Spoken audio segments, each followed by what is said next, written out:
Денеска во кривичниот суд продолжи судењето против пратеникот на левица Сашко Јанчев, кој е обвинет за сообраќајната несреќа во која животот го загуби 16-годишниот Матеј Димовски, а беше повредена неговата сопатничка на моторот. На денешното рочиште сведочеше вештакот обвинителството, кој презентираше фотографии и видео, кои според вештакот откриваат дека начинот на кој управувал Јанчев било причина за тешката сообраќајка која заврши фатално.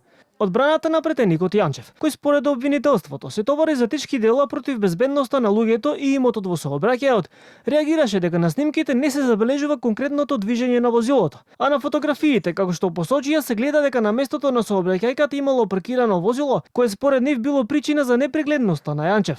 Но обвинителот одговори дека возилата биле паркирани по направената сообраќајна несреќа.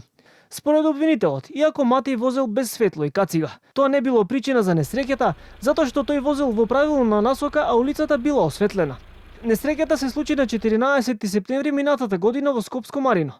Според обвинението, Јанчев управувајќи го возилото Hyundai Tucson, непрописно свртел без да се увери дека нема да ги загрози другите учесници во сообраќајот, пошто во неговото возило удрил мотоцикл Ying. А според информациите од обвинителството, мотоциклот немал регистарски ознаки и светлосни уреди. Возачот немал возачка, а тој и неговата 13-годишна сопатничка не носеле заштитни кациги. Момчето и подлегна на повредите 26 дена по несреќата.